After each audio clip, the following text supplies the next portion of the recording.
All right, all right, all right, all right, all right.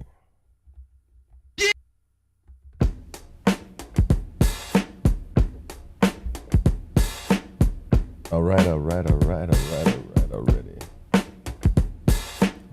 What's up, what's up, what's up, Lady Kiki? Yeah. Talk about it, talk about it, talk about it. The favorite Green Eyed Bandit, everybody, what's happening? It is a little later than usual, man, which means I had a very long night. What up, Donald? What up, Timmy? Yeah. Wake up, wake up.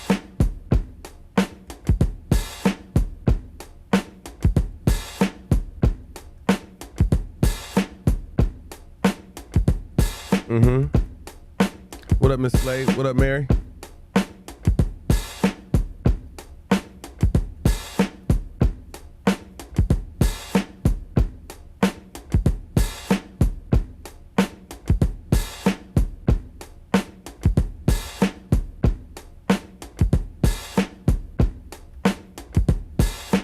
Yeah. Nah. Pearl, that was you know what? I appreciate you, Pearl, so much for checking on me. I really do. That was huge, you know what I'm saying? That goes over really big in my book. Stephanie, if you don't stop saying subscribe and you haven't subscribed, we're gonna have a problem. We're gonna have a problem for real. That's all I'm saying. Yo, what up, Jamie? What up, my Instagram fam? What up, my TikTok fam? What up, my LinkedIn fam? What up, my Facebook fam? What up, my Twitter fam? What up, my YouTube fam? We are officially live and in charge. Yo, it's a little later start than usual, but still, you know what I'm saying? Apple cider vinegar drink in effect. Just so y'all know, it don't stop. I had a long night, so it made for a hard morning, yo. I actually lent my conversation to another channel last night. It was pretty cool. What up, Lisa? What up, Sonny?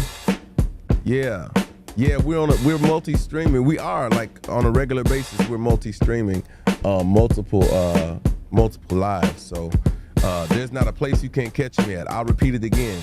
We're on TikTok. We're on LinkedIn. We're on Instagram. We're on Twitter. We're on YouTube. We're on Facebook. What up, DJ Dub? I appreciate you checking out. Yeah. I usually see DJ Dub on TikTok. I appreciate him joining me on YouTube. I think we're on Twitch, and I think we're on something else. We're kind of bringing this conversation across these different platforms because some people don't tune into a certain, you know, they have a certain aesthetic that they like to deal with. Ultimately, all roads lead to YouTube. So if you guys haven't followed my YouTube, go ahead and follow it now. DJ Dub and anybody else who's on YouTube, make sure you hit the thumbs up. You know what I mean? It goes a long way. That's one of those metrics on YouTube that is just as synonymous as the share button and the like button on TikTok. TikTok family, holler at me right quick. Welcome everybody to today's show. What up, Isaac? What up, everybody in my live right now?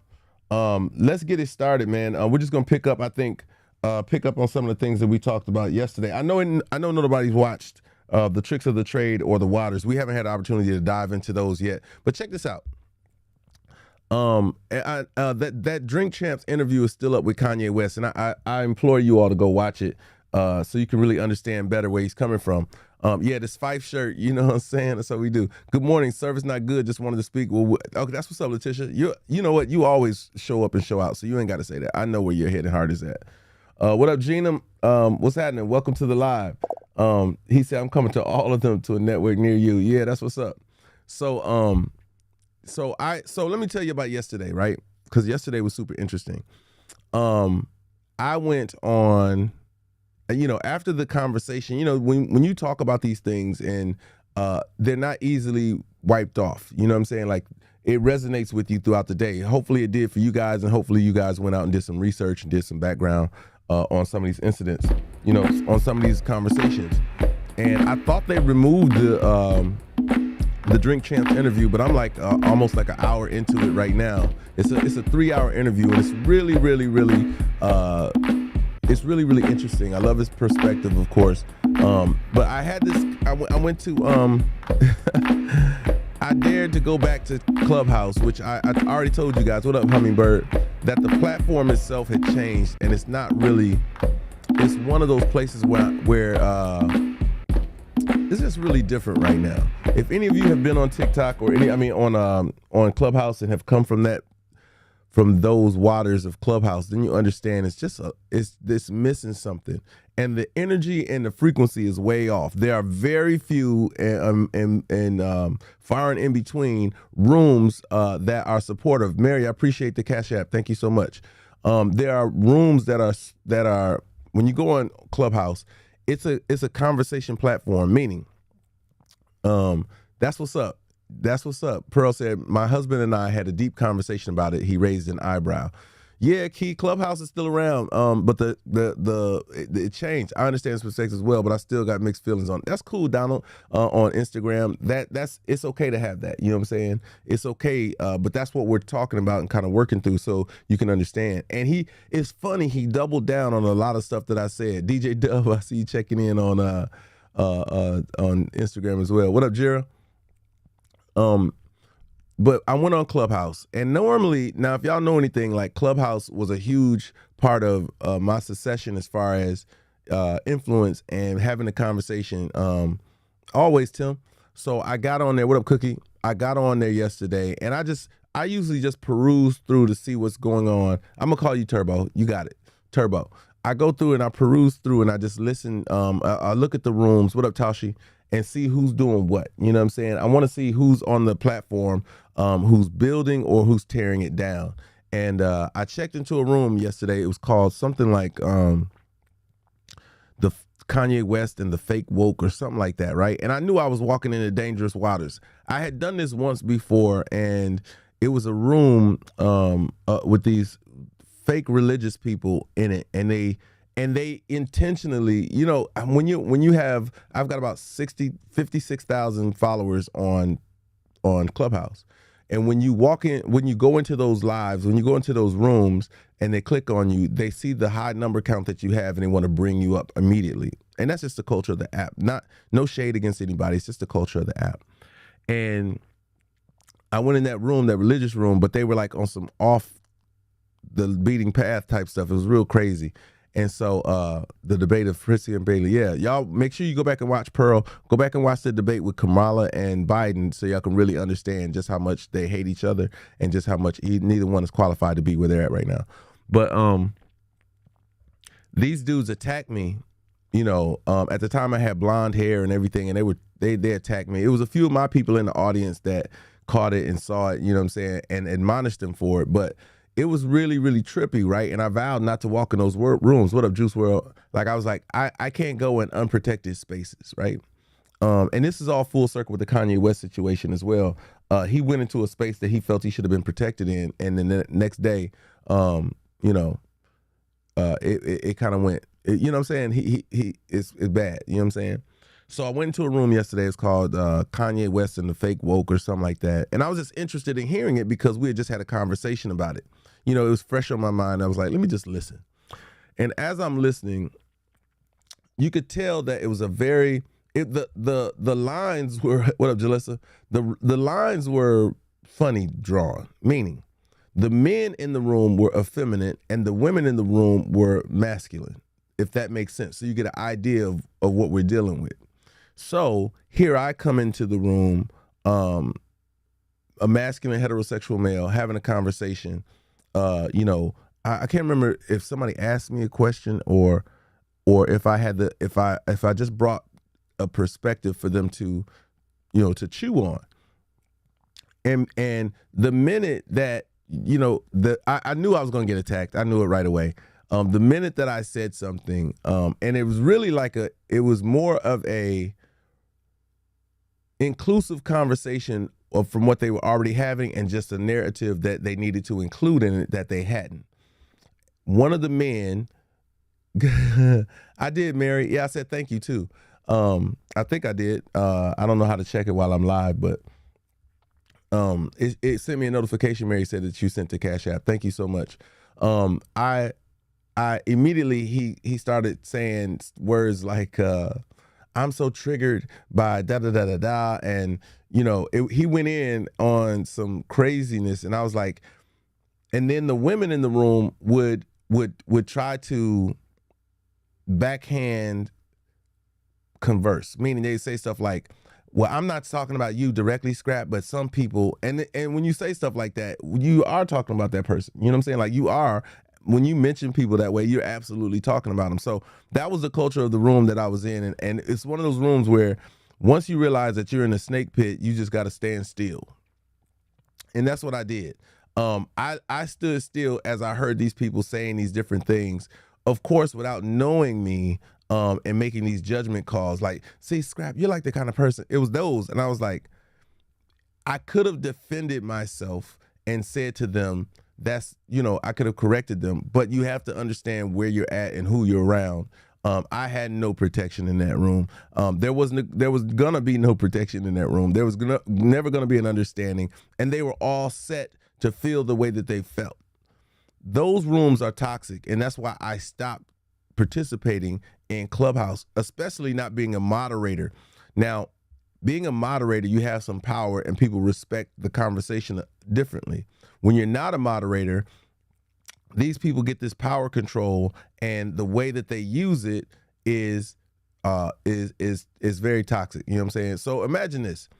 When we take it back to the Kanye West situation, what he's saying is parallel to that. You know what I mean? When we talk about, when he speaks on the Jewish community, owning the media and whatnot, all of us as entertainers, all of us as people who are a part of the media, like coming to a situation where the media is reporting about you and whatnot, you're doing that unprotected, because that community can say and do what they want and influence the room. And that's what happened yesterday. They influenced the room. Not that I got any residual effects from it, but the media is totally different. And this is what Kanye was talking about when I listened to the Drink Champs conversation. He's merely saying that we're put in a position where creative entities, or anyone involved in entertainment and media in those places that allow us to be, where we have to be vulnerable, we're not protected. And this community of people don't care one way or another. He said that they take the best of us and leave the rest of us. He says if 5 people are in a car, if I don't know if y'all know this, but if you're in a car and they pull somebody over, all of us are guilty. We all are defending ourselves. We all are affiliated. But when it comes to success, they only choose one. Not everybody gets to ride that success train. They just take one, they pluck the best of us and leave the rest of us. So when I'm listening to it, I also hear him saying that he's been betrayed. You know what I mean? Kind of like the component of healthcare. They own major parts in healthcare. No lies, he told. Yeah, Tashi. Like that's what's up, Timothy. He also said, Timothy, for the Jewish community, he praised some of the ways and tactics and movement, but he also admonished those that are holding very closely to them those values that don't represent everybody. You know what I'm saying? That are non-inclusive, and everybody knows this. Like, right? Like it's not a new concept or a new idea. The difference is he's saying it out loud. Normally, the Jewish community gets to move unencumbered, whether it's visibly or behind the scenes. Nobody, no one says anything. If any of you guys have seen the movie, I want to say it's called The Kitchen with Tiffany Haddish and what is that one lady's name? The funny white, she's kind of big actress. I can't think of her name. But if you watch it, it shows you the culture out in New York. These people they're at the front lines of every conversation, whether it's construction, whether it's finance, whether it's the Diamond District. They have made themselves a structure in society that is wielding all the power. And so with that, the conversation is limited. Like, you can't say, the only reason why we're talking about Kanye right now is because Kanye said something about the untouchables. You know what I mean? And if it was a lie, then then it wouldn't be anything to talk about. What up, Chuck? He would just continue as usual. You know what I mean? Nobody would say anything to him if there wasn't any truth involved in it, but there is truth in it. And because it's a hidden truth, because it's a non-spoken about truth, then we're dealing, what up, Chocolate? Then we're dealing with the fallout of that. And so that's why he wants to put out there, also he wants to say, look, man, I'm not going to stop until we get a change. And I think it speaks to the fact that, you know how they say everything goes in full circle, right? Like everything happens and it repeats. Well, at some point, you got to get off the ride. You got to get off the carousel, right? And say, hold on, man. Stop the machine for a second. Does this thing go another way? Is there another ride here that we can get on that might feel better, that might be better for everybody? What up, Cope? Is there another situation that we can enter into that's going to be more satisfying than this carousel of life that we've been on? If everything goes in a circle, what up, Cynthia? If everything goes in a circle, then what happens when one of us wants to get off it? When one of us wants to jump off of the ride? And it sounds like that's what he did. It is completely appalling, Toshi, when we cannot fairly express ourselves. Like that has been the existence over the, censorship has gotten worse, and it got really crazy. What up, Red? It got really crazy during the pandemic because they silenced the voices of those who might have an alternate opinion. And I don't think that was, nobody thinks that was cool. Like the inability to have a conversation about alternates, about having another point of view, about bringing something else to the table is horrible. Angie, he is marked, but listen, Jesus was marked. What are you saying? That's going to happen for any truth tellers out there. There's going to be, and that's what I don't fear it because it is what it is, right? Some of us are destined to be marked men. And it depends on how you wear that. It depends on how you move in that makes the difference.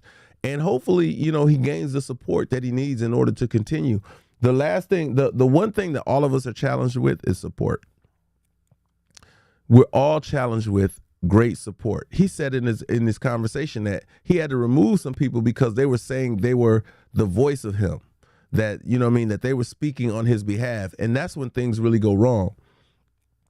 That's true, but can't relate him to Jesus. He is living in that world. No, what I'm saying, Angie, is this. Jesus was a marked man because of the miracles he performed and the conversation he was having. Anytime you speak out against those things at your, when you're sacrificing yourself for others, that's what Jesus did. Like, let's not forget that was the ultimate sacrifice, was Jesus sacrificed his life. I'm not saying that's what Kanye West is doing. What I'm saying that as a marked man, those are footsteps to following of Jesus. Jesus knew that he was going to be, Jesus knew the outcome. You know what I mean? Yeah, so Angie, as a whistleblower, you understand that you're walking a path alone, even though it's the righteous path, even though it's the right thing to do, you're walking it alone. And this world, this society doesn't celebrate that. They actually admonish it. As much as people want things to go right, they all want to be spectators and nobody wants to be participants. And that, to me, goes back to Colin Kaepernick. And I can only assume that the fear factor is at such a high level for the community. Man, it kills me. You know what I'm saying? That we didn't support Cap the way that we should have. The football players, the both. You know what I'm saying? Yeah, you preaching and teaching. Either way, it's good stuff. The community should have. What up, Bill Mack? The community should have stood behind those guys. The football teams, the basketball teams, the sports world, which is heavily dominated by the people that he was sticking his neck out for, should have supported him better and made it a realization that that's not how we moving in the future. Nah, Bill.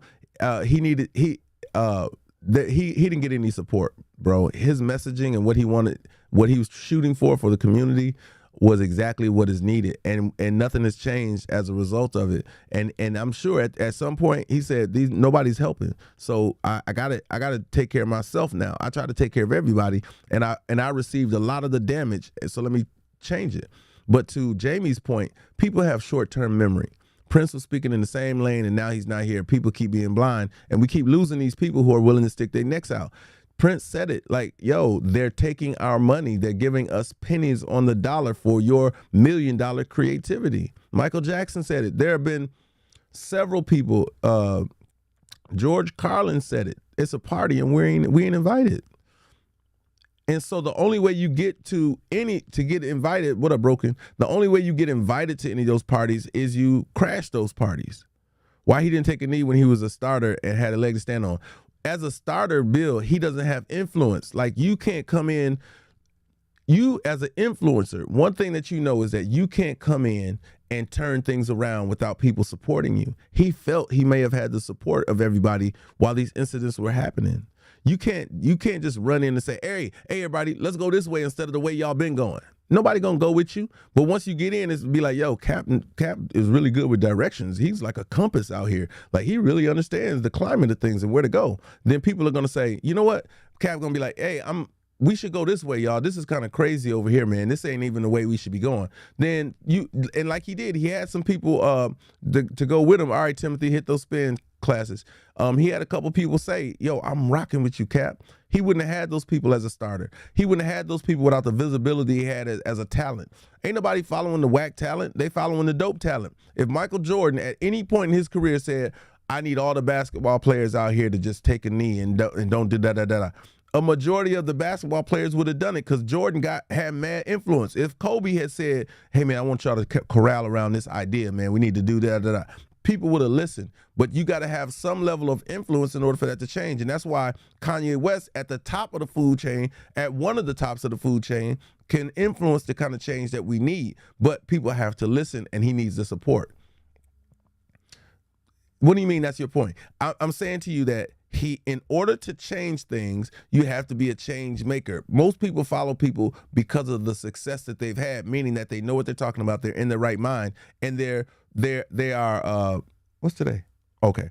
And that they are that you would support what they got going on. And as outspoken as Kanye has been, they've tried to label him crazy. That's always the first indicator for me, is when people say off rip, yo, you crazy. But there's nothing crazy about what they did. And the conversation just needs deeper understanding. What up, Mona? You back now. You know what I'm saying? That's all that matters. That's one of those things that you give it time, you know what I'm saying? There are certain things that just won't age well, period. We're going to see that as we venture through this whole thing. And he kind of mentioned it with those people when he talked about Meek, when he talked about Puff. Those ideas that they have sitting in the fold, nobody likes to be called out. Nobody likes to be called out for their lack of participation in leadership. Congratulations, man. That's what's up. She has a beautiful granddaughter. That's what's up. So that's one of the main things that we talk about, is that leadership requires sacrifice. And because he's been putting himself out there, and I couple that with Cap, who put his neck out there on the line because of all the police brutality that was having. You know what I'm saying? That is not a requirement for anybody. Like, nobody is required to lead, but those that are in the leadership position have to be supported. Like, we really got to do that. Oh man, okay. Mona's daughter had to have a C-section, and yeah, you can do that. So we'll do this real quick, y'all. Dear Lord and Heavenly Father, we ask you to camp your angels out around Mona Pina, her daughter. As we know that you brought a wonderful, beautiful baby, healthy baby into this world, and the means that you had to do it, Lord Jesus, has compromised her body. But we know that you're a healing God, and you're going to put everything back better than it was before, Lord Jesus. You're going to make sure that she comes through this thing very well indeed for her beautiful granddaughter. So that she may be a wonderful mother to her, and that you don't know love until you see a baby look at you and they say, you're all I got, Lord Jesus. So prepare her body so she could be everything for her granddaughter, and that for her daughter, and that Mona can be everything that's needed for not only her daughter but for her new addition to their family. And in these words, we ask right now that you that you heal her, keep her, and continuously let her glorify you in all things. In Jesus' name we pray. Amen. So yeah, what is that? Ain't nobody at my front door. So yeah, hello, who's there? So just a quick reset, y'all. It is Wednesday, October 19th. We are halfway through the month. It is 11:08, 44 degrees here in Atlanta with a high of 56. If you're getting out in those streets today, make sure you're wearing a jacket, a hoodie or something. Layer up a little bit. If you're like me, I do not like to be cold. I do not like to be cold, man. So if you haven't, hit the like button like your thumb got a itch and you're trying to get it, like you're playing a video game. I know Columbus cold. Sheesh. And then share the room, y'all. What up, Maestro? Hit that share button no matter where you're at, no matter what platform you're on. If you want to support the channel, you can gift on TikTok. You can buy badges on Instagram, and you can buy super chats and super likes. But on all these platforms, y'all can Cash App at trxsnow.com. It's located in the search. In the profile or whatever. But I appreciate Mary already as Cash App. I appreciate you so much. For those of you who are participating and supporting, thank you so much. But hit that share button no matter where you're at. Invite somebody to the conversation.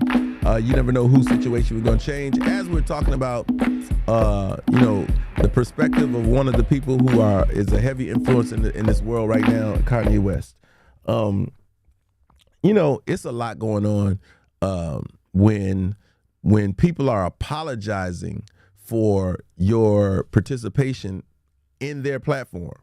I watched Academics' visceral attack on Nori. And the way he did it was kind of like, supportive as a fellow podcaster, influencer. The way he did it was pretty cool, right? He just basically said, man, you got to stand on what you stand on. Like when you bring people to your platform, say for instance, if I ever bring a guest on here, I do understand I have a level of protection that I have to have for all of you and all the people who kick it and view.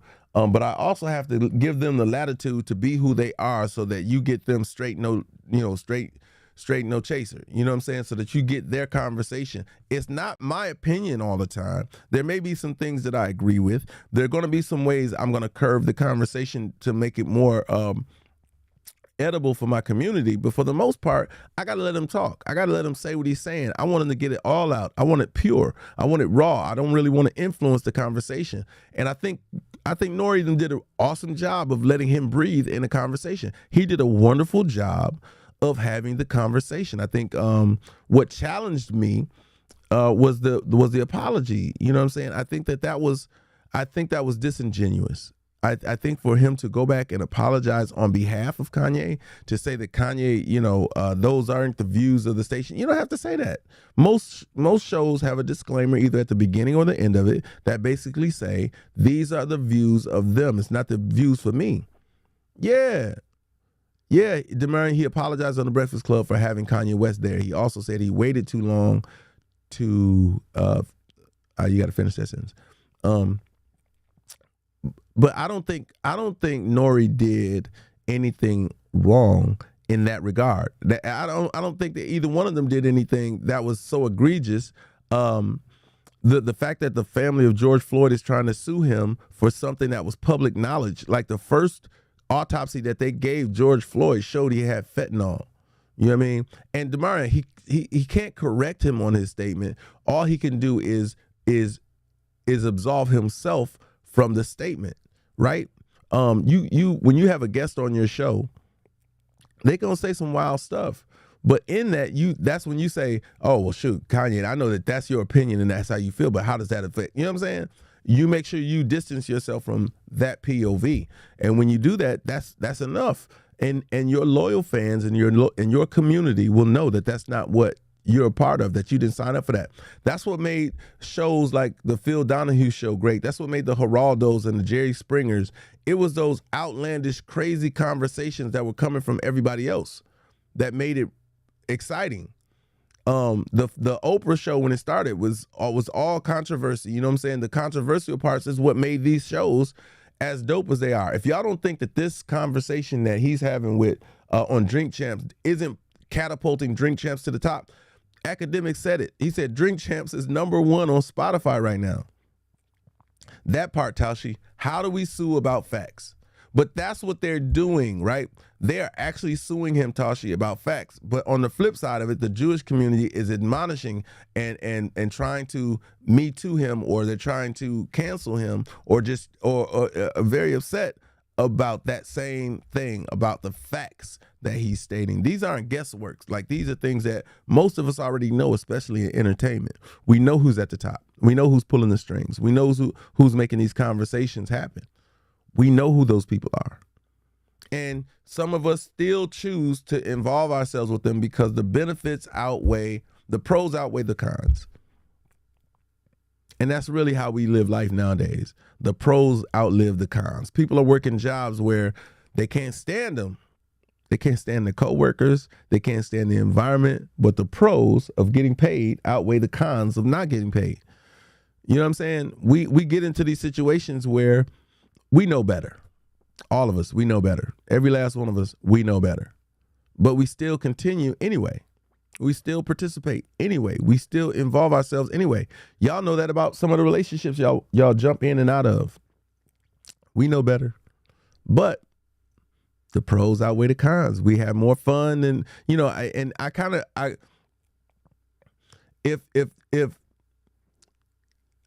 want to say, if you enjoy things more than you hate things, then absolutely have the time in your life. I'm from that school. I want to enjoy myself in just about everything that I do. I want to have the time in my life. Does that mean I'll be in situations that don't promote ultimately, you know what I'm saying, the outcomes that I want? Yeah. But I want to have fun. I want to have more fun than I don't. I want to enjoy more than I don't enjoy. And that's the cost that we pay. So what I think Kanye West is waking people up to is that there's a benefit to the structure in which you enjoy things. There's a benefit to you being at the helm and not being at the mercy of those people who don't truly see your value or see your total interest. You know what I'm saying? Yeah, I appreciate that. Thanks for sharing the live, y'all. That's one of those things that, you know what I mean, that you have to kind of manage a little bit differently. On a side note, I know it's late, you know what I'm saying? I know I joined a little bit late. Anybody, who all has had their apple cider vinegar, and is anybody drinking it now? Because I'm about to drink mine at 11:20, and I just want to know, am I drinking alone? I just want to know if I'm sipping and tripping by myself, you know what I'm saying? I want to say on this Wednesday, this middle of the month Wednesday, that I hope you all are doing your best. I hope that if you've seen your doctor lately, that they've given you amazing news. Demarion said, Kanye waking people up. I could never rock with Kanye. Must agree to disagree. Yeah, he is waking people up, but that's one of the greatest things you can do as an influencer. Okay, everybody had theirs. I'll join you with my water. That's funny. Okay. Yeah, I know, Lene. I just had, because of the shift in my schedule, I just have to adapt. I was up pretty late last night. All right, that's cool. I love to hear that. I love to see that that consistency, and I want to be accountable as well. Bear with me 1 second. Let me see. Can I do this? Bear with me 1 second, y'all. Let me give y'all something right to it.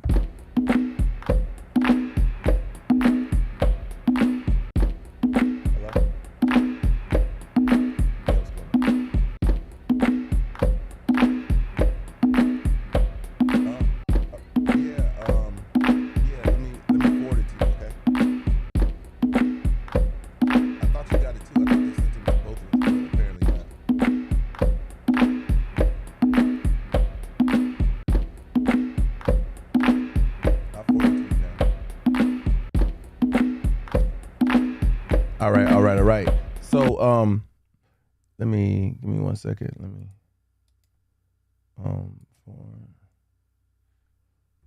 me do that. Handle a little business while we're doing this. Yeah, this man woman does not benefit you. You expendable either way. speak your piece always. Very necessary to stand in the fold. But that's really what we're talking about. That again is your opinion, but it truly is. Are you seriously endorsing Kanye right now? I don't know if it's an endorsement of Kanye. We're breaking down so you have a better understanding of what's going on with Kanye. I think a lot of people have him misunderstood, and that's cool too, right? That's cool, but it's not cool when you understand the position that these people are in, that are leading the pack and then lacking the support. Like when people say stuff like, "I can't believe you're supporting," and da da da. Yeah, who are you supporting? Who are you championing? Who is on your radar? Who have you supported in the last 5 years? Did you support Biden? I'm just curious. You know what I mean? I'm just curious. Demarion, if I was to ask you, who are you supporting right now? What would you say? Like, are you supporting Biden? Just curious.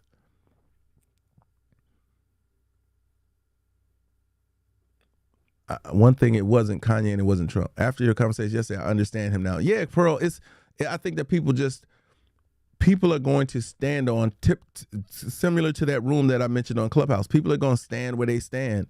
And Demarion, that's so there you go. She said yes, Biden for sure, 100%.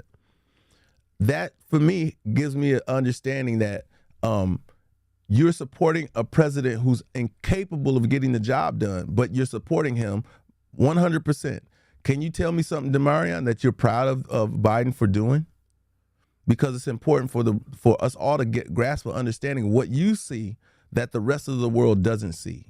What is it, Demarion? Help me influence my opinion about Biden, because there's little to nothing. I'm gonna leave room for it. I'm gonna leave room for you, Demarion, to stand in the fold for the person that you're supporting, like I'm standing in the fold for the person I'm supporting.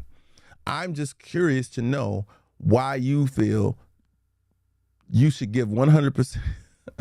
I can't even give it out. Oh man. How is it that Biden is getting 100% of your support? I'm just curious. I'll drink my apple cider vinegar while you answer that. I'm sorry.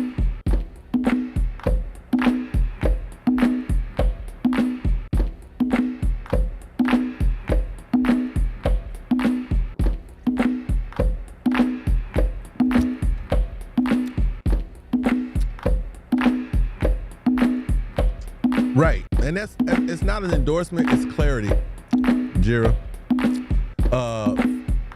Bia says, I absolutely did support him because I'm not supporting him as an individual. He just happens. I'm not sure what that means, Bia. Can you break that down a little bit further?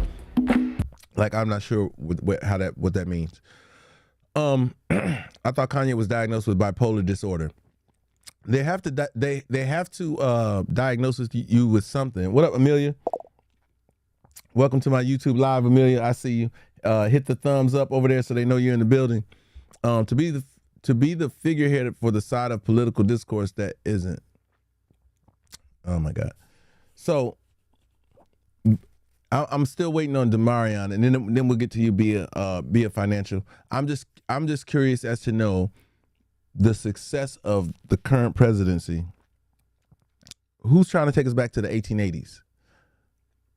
Who do you feel like is trying to take us back to the 1880s? Also, I don't like he mentioned in a private conversation with his wife about considering an abortion. Who are you talking about, sweet? And I think that humanizes the conversation. If you don't think that a majority of people, sweet, a majority of people, it requires to be a leader. It requires a certain amount of transparency, and you can't be mad at somebody and say, "Hey, that's too much information." You know what I mean? I think that transparency lends itself to wanting the truth to be out there. That it's not all peaches and cream. That they're having the difficult conversation that the rest of the world is having. If you don't think there's somebody right now contemplating an abortion, you know what I'm saying? That humanizes him more than it villainizes him. If you ask me, I think that's a real conversation that almost every soon-to-be parent or thought about parent would do. Most people vote just because it's the party they represent. And we got into that yesterday, Red Baby, where people are predisposed to being what they are. If you're a Democrat, you don't even look across the aisle, or you don't even think about the other side of it. Listen, that's fine. But if you're raising a strong child, sweet, that's not a thing. You know what I'm saying? Yeah, a child doesn't want to hear that or want to know that, but it's a truth. And then that opens up a dialogue for the child to know where their parents were at in that situation.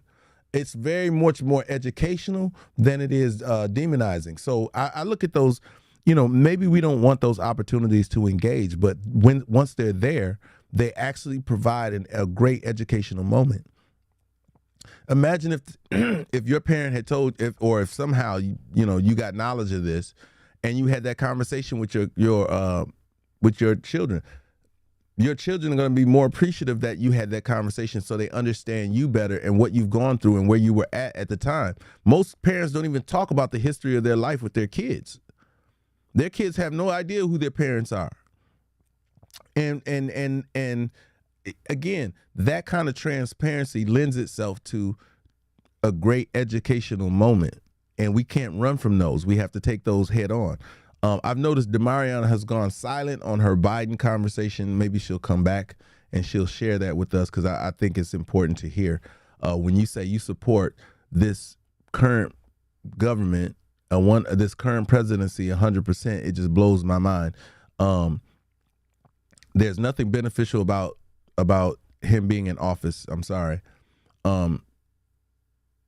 I understand that, but you said that you support, right? And the conversation was about supporting.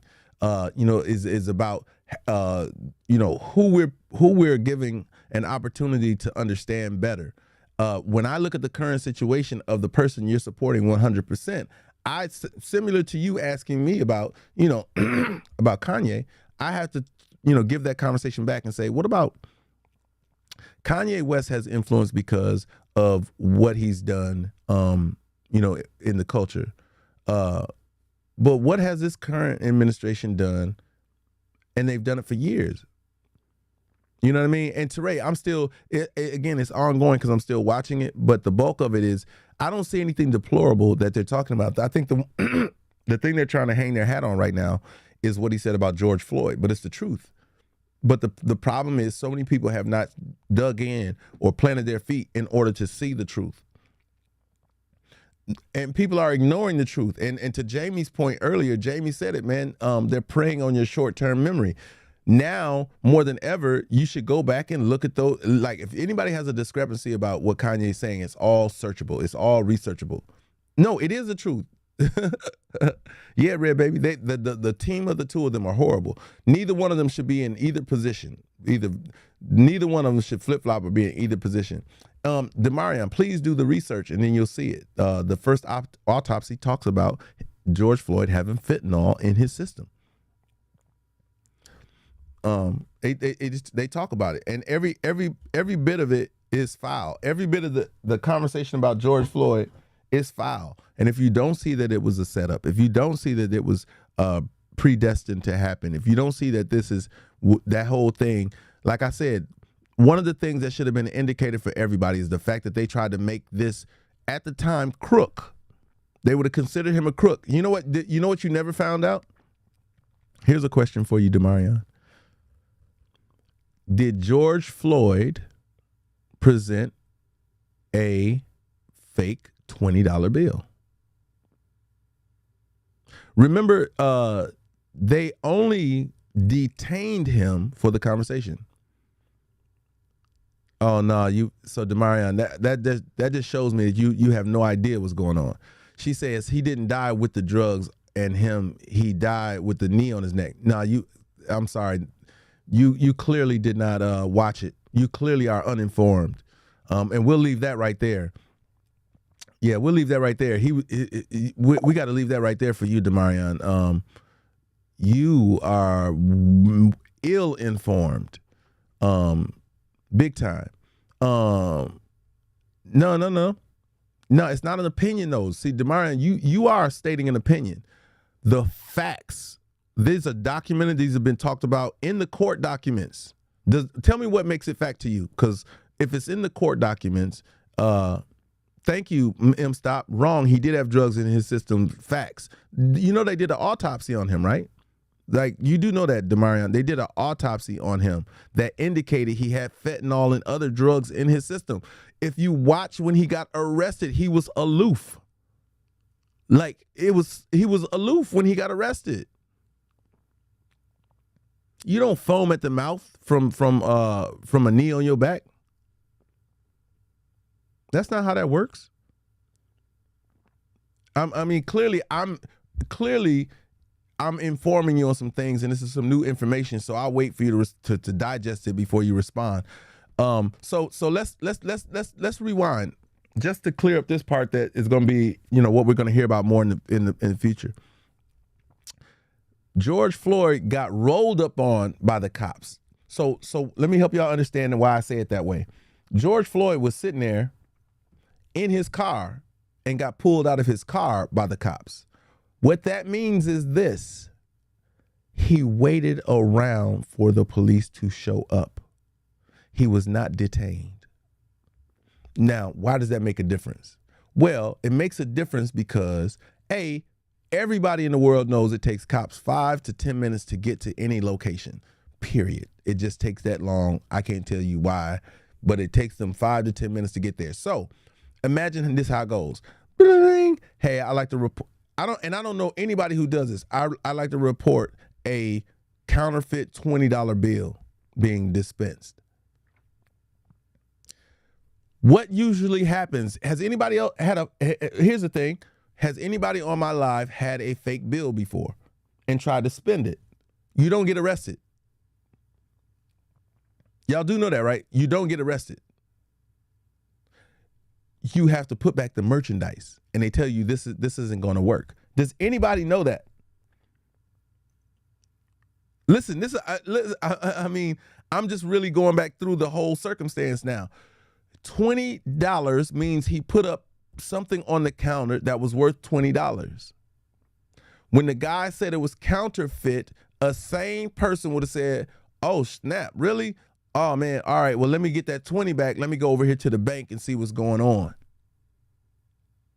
But you do not get arrested for presenting a $20 bill or a $100 bill. You get that dollar bill back, and you put back the merchandise and go. Now, because he was outside of the store, guess what that means? That means that the store owner didn't lock the doors with George Floyd inside. He did not detain him. He did not let him not leave. He just let him go. Exactly, Tashi.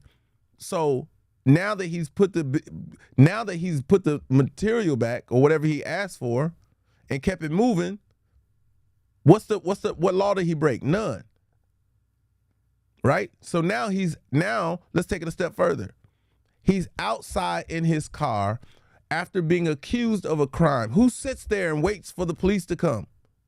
And do the police listen, the first thing the police were supposed to do, which you do not see them do, they did not go in the store. They did not bring the owner out and say, "What are we doing here?" I'm just telling y'all so y'all understand.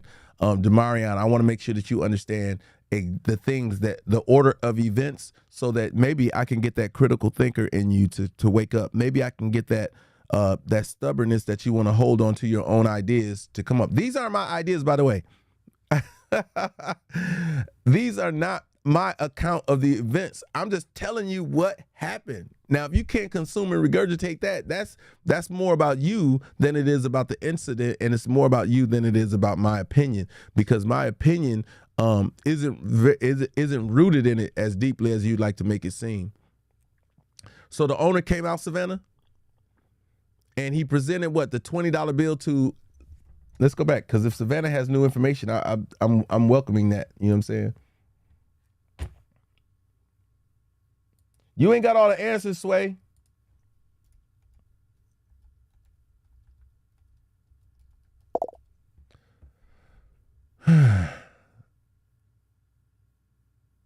I'm sorry to hear that about your daughter. Yeah, Chuck, we going deep. We're going deep.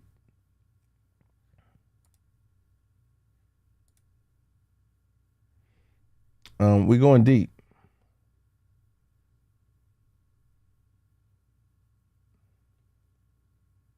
We are going deep. So, okay. That's not what I'm doing. Please don't put words in my mouth, Bia. I'm not justifying Chauvin at all. And if you continue to listen, you'll understand better how this was all propagandized. Like this was, and so he brought the 20 to the police came in, he brought the 20 and he walked outside with them. And here's the thing. Anybody being accused would have left. He sat there and waited. He came outside and pointed to them. The police didn't even take the $20 in the evidence. They didn't even take the $20 in the evidence. I'm looking at it right now. And then they walk all the way across the street to where this dude is still sitting in the car. They tap on the window with the flashlight, which is daytime. So why are you tapping on this man's window with a flashlight? I could go through all this. And they drew a weapon on him immediately. Like if y'all watch the first, this is a minute and 20 something seconds in. He got a gun pointed at this man's face for a $20 bill.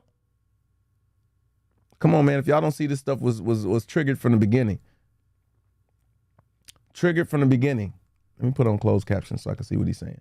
Because I don't want to interrupt y'all. Like y'all listen. They pulled up on the side of the street. They pulled up, it don't make sense. Like, and then when it don't make, that's right, it was all staged, beautifully broken. That's all I'm saying. And this is how you know it's all staged. Since when do cops turn their body cams on from the beginning?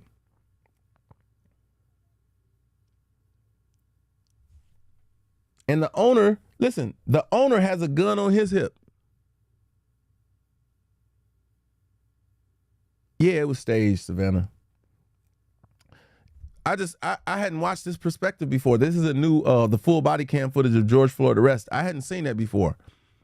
But he clearly, the store owner has a yellow Glock on his back pocket. When he's walking the policeman out, so the police walk in, he's already walking towards the police. Now here's the funny part.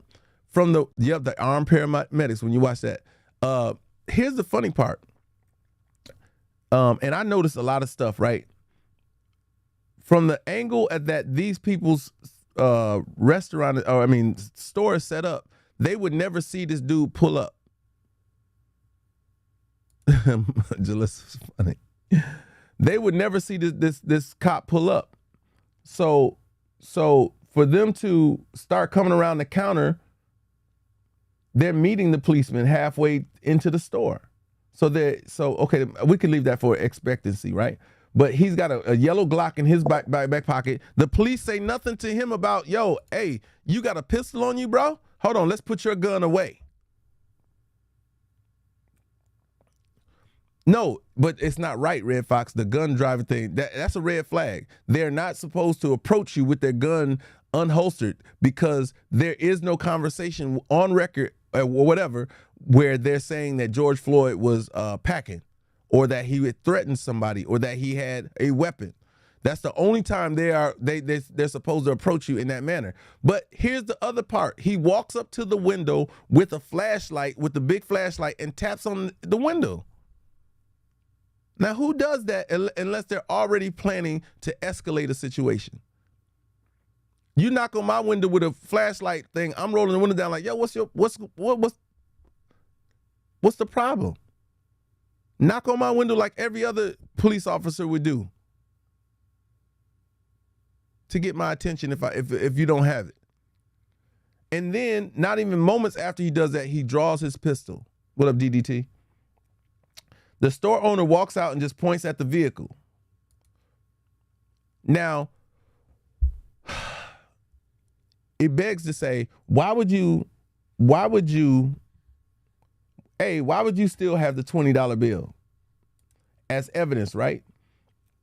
But if y'all watch it, he has the $20 bill when he walks back in the store. They don't take it as evidence. I understand. Yeah, I know, Savannah. And I welcome the discourse as always, because I think that, you know, when you leave people to their own devices, when you don't have the narrative, when you don't challenge the narrative that they're presenting, then they're gonna say this to somebody else, or they're gonna, you know what I mean? They're gonna communicate with lesser versed people who can't have this conversation with them. But when I'm looking at this, they parked on the opposite corner. As this police, like, he walks out into traffic, you know, he doesn't yield traffic or nothing. He just waits for the light to change, and then he walks across the street casually. He could be going to get a drink somewhere or whatever. He pulls his flashlight off his hip and taps on the window. And then George Floyd is surprised. He opens the door, and you could tell this dude is on something. You could tell this dude is flipping out. Yeah, thank you, Red. We all know he was on drugs. So they pull the gun out, and then he starts grabbing on him. He tells him to put his hands on his wheel. He put the hands on the wheel, but he got the gun drawn. Hasn't asked for ID. Hasn't done anything. Ask who else is in the car, although he can ask them right there. So now he gets emotional, and you can see like he got that little crust in the middle of his mouth right there. You drew a gun on a person that doesn't have any weapons, but he's about to cry in this car. So you know something's off. Now he's grabbing him to remove him from the car. And he's begging him, don't shoot me, don't shoot me.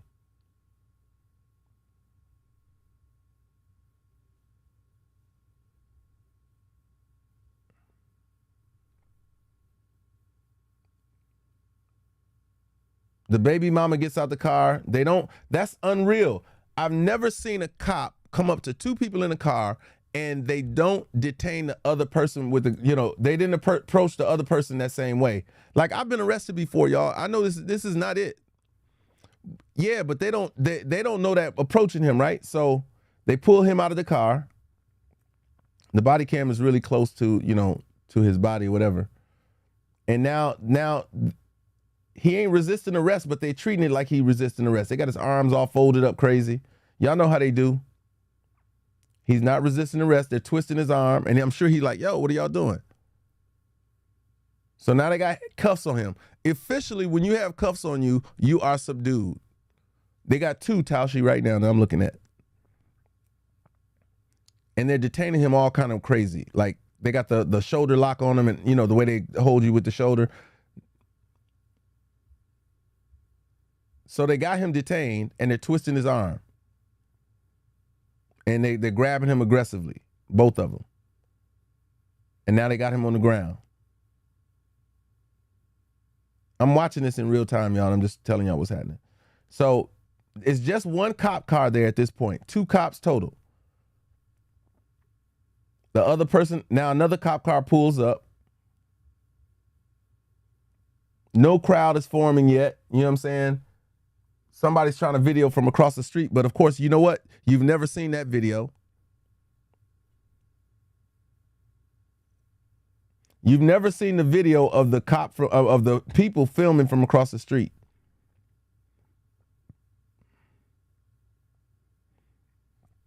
So now he's on the ground. They're taking his information. And so what they did was they escalated this situation of this $20 bill. They escalated it to resisting arrest, which I didn't see a sign of that, but okay. So now you have a police car behind his car, and now they're putting him in this other vehicle. The vehicle that they got out of, they're walking him to that vehicle.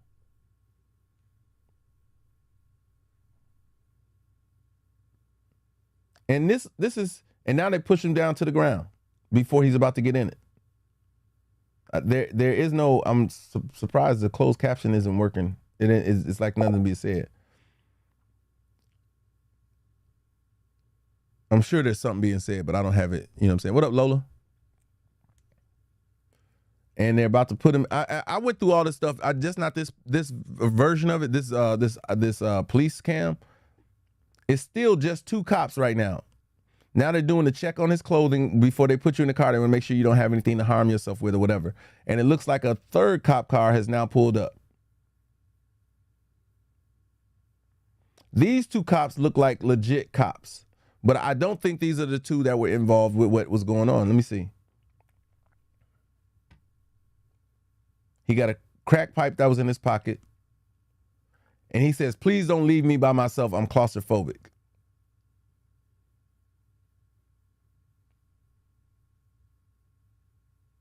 Yeah.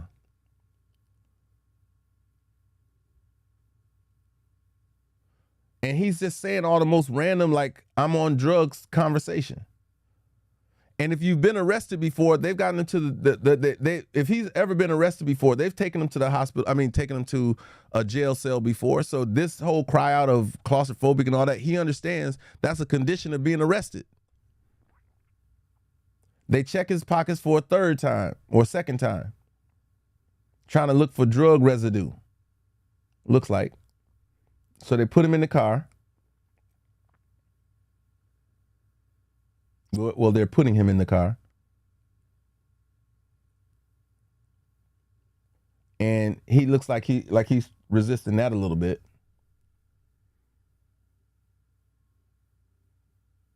Yeah, like he don't want to do that.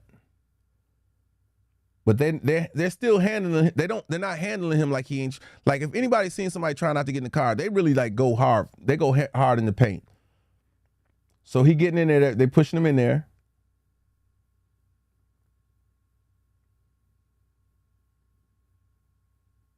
And you see the foam on the side of his mouth to let you know that he on something. That foam accumulating right there. And like, again, it could be anxiety. It could be, he was claustrophobic. You can't say he is no more.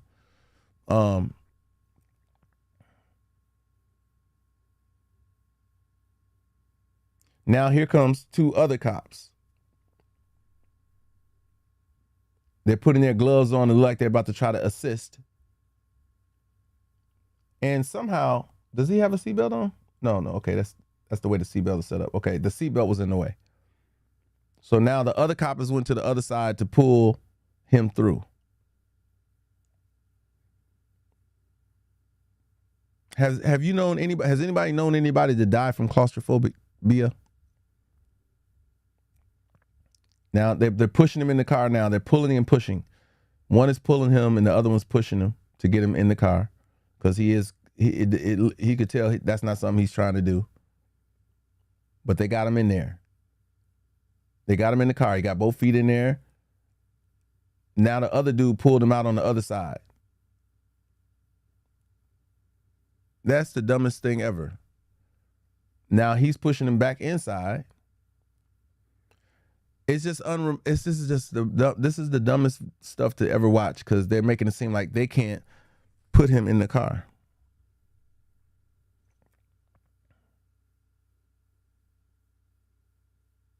Like, I've never seen this before. And this is a time and age of tasers, y'all. If they wanted for him to be submissive, they would have just tased him right then. His body would have been limp and you could have done whatever you needed to do.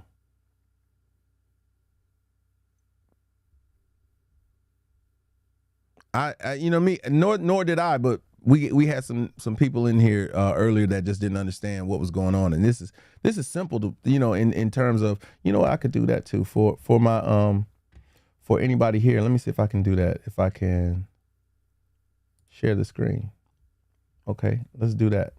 Can I? I'm trying to remove. If you're on YouTube, I can share the screen, and I'm trying to do that so you guys can see what's going on. Let's do that. Let's make that small. Let's move this and make this smaller. Now, if you're watching it now if you're on YouTube, you can see it. You guys are able to see it. True story. Yeah, I know, right, Amelia? Thank you for that. So now you guys can see it. Like they dropped him on the floor, and I want y'all to pay close attention to this because this is something I've been debating the whole time. Is how they have him positioned, because there's a big debate about where this knee placement. That's right, Red Baby. He didn't die there. For those of y'all who do not know, he did not die at that point. So now you have all the cops. You have Chauvin there, who's at the top of this particular camera's view. And they have him at the back of the car. I've never seen this where usually they are actively trying to position an assailant or a criminal. They don't sit there like that. They start moving that criminal, you know, especially when you have numbers.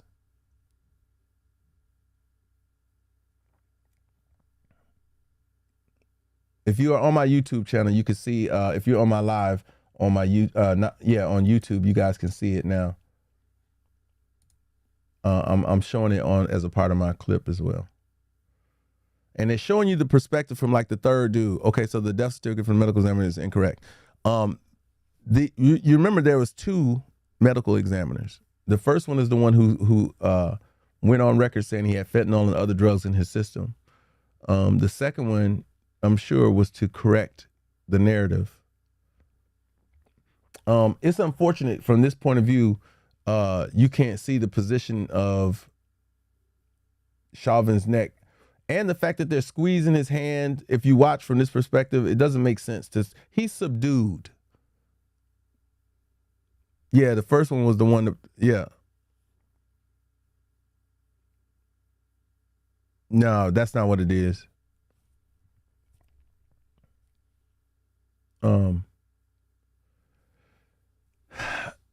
Ask yourself, Teray, have you ever heard of any other person dying from knee to the neck?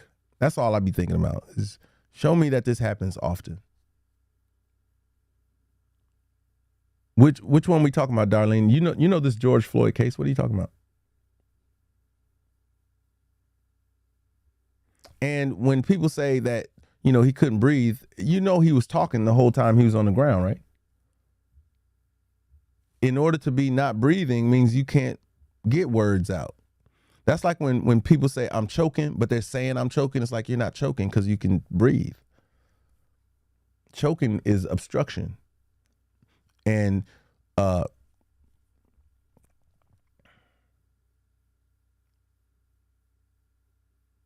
I can understand when I think about the Eric Garner case, he was being choked out. That's totally different. Eric Garner got choked out.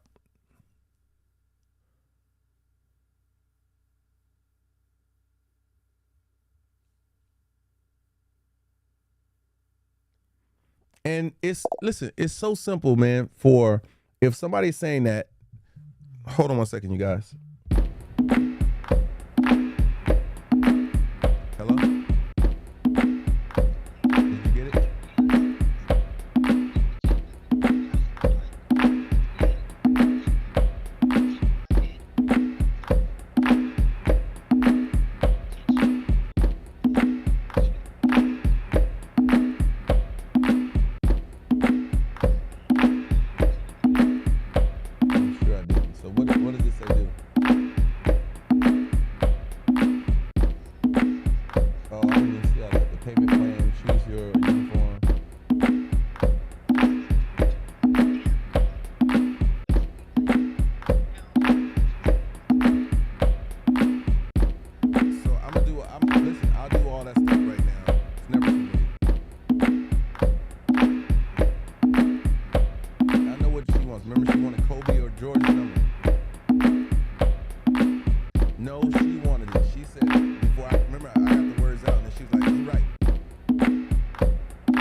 Thank you for your patience. Where we at? Yeah. So I'm sorry. I know I just showed y'all a whole bunch of crazy stuff. Let me see. What am I looking to do? Close that out. This is gonna be one of them lives I gotta edit it because it put a whole bunch of stuff on the screen. I know I don't want it to be out there. That. Where's that? Let me see. I need to see this George Floyd thing. History. Let me just reopen it. Let me do this in the meanwhile. Yeah, so Lola, we were just talking about, I mean, you know how our conversations go. They start one place and they end up a whole nother. But I was just showing the George Floyd thing. I want to go back. I'm going to have to go back and see something really quickly because it's one of those things that that I noticed early on in the whole investigation. There we go. Let me go here. I need to see this from another perspective, another angle. And y'all did see those paramedics show up with guns on their hips, right? I'm hoping y'all saw that. Okay. So part of his knee is resting on George Floyd's head, and it is the section between his head and his neck. I mean, his shoulders and the what's name. But it's on the back part of his neck, which is, that's like this part of your neck.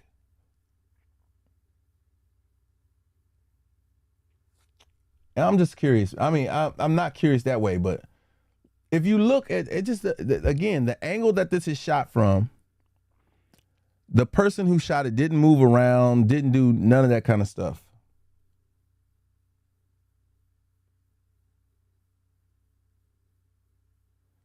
And this is just the dumbest thing where you see the police officer Chauvin is with his hand in his pocket. Hand in his pocket resting on this guy's head, and no one has the foresight to come and do something. It's the dumbest thing I've ever seen in my life.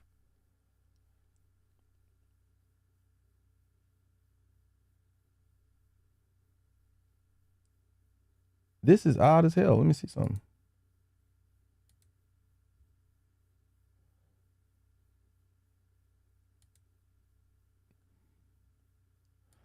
So ironically, they show two people videoing. They show the white lady videoing and this black lady videoing, but you only see one angle. Let me see. Okay, so is this the, no, okay, so they show both angles, but they're interchanging. Let me see. Whose video are we watching right now? Is this the white lady's video? Okay, there's no white lady there right now. I'm sorry, y'all. I'm just running through this footage right quick. I want to say it was a kid that videoed it.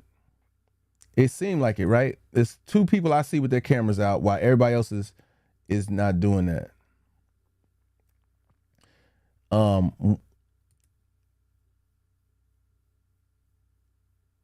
It's just the dumbest thing. And no cop is that stupid. Is the other part. Like, no cop is that stupid. And the fact that none of these people are managing this, nobody on site is doing anything to disrupt it or nothing. You don't see the video angle from the lady across the street. Like, there were so many dumb things, man. Anyway, the fact that they did that and nobody interrupted. I said somebody could have went and grabbed a pop out of the store and just sprayed him with it, and they would have got up off him, and maybe you would have got arrested. This is one of the conversations I was having back then, is that we have way too many bystanders and not enough people who are willing to intervene, right? It doesn't take you don't have to do much. You don't have to do much. I think you would have had to have done more in the Eric Garner case, because Eric Garner was choked out. Like, he literally was assaulted. The Eric Garner case, you would have had to have done a lot more than what happened in this case. The way they held him was crazy. People just yelled for him to get off. Guess no one wanted to get involved further. But that's the problem. Like, and hopefully people understand that videography is one thing. It has made us more submissive to attack.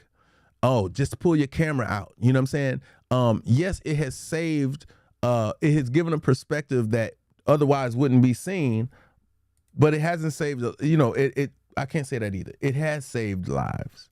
But in these instances where more should have been done, this was simple to me. This was simple. You walk out into that street towards those cops, say, hey, get off old boy like that. What are y'all doing? Then the cop, at least one or two of these cops got to intervene and try to do crowd control. You mean this one little Asian dude is supposed to be responsible for holding off all these people?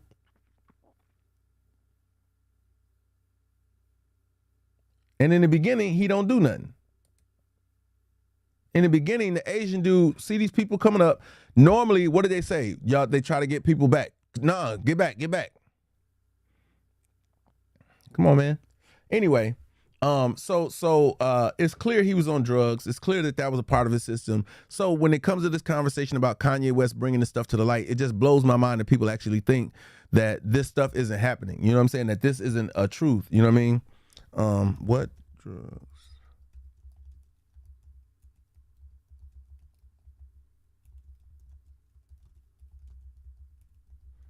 And the crazy part about it is knowing that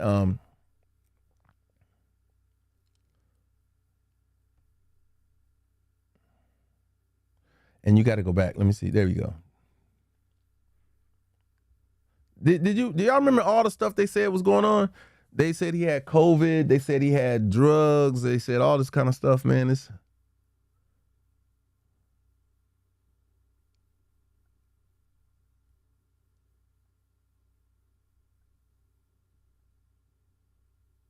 And they don't mention, they say that asphyxiation was not, they say it revealed no physical findings that supports a diagnosis of traumatic asphyxia or strangulation.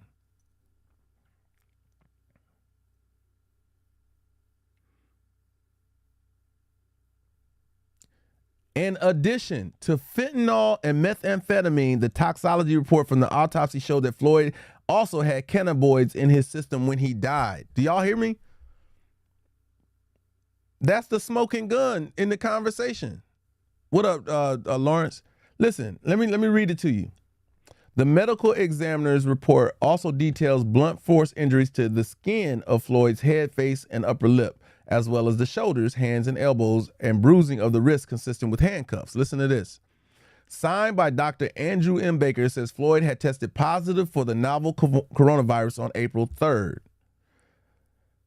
A post-mortem nasal swab confirmed that diagnosis. The report notes that because a positive result for coronavirus can persist for weeks after the disease has resolved, which that sounds crazy as shit anyway, the result most likely reflects asymptomatic but persistent positivity from previous infection.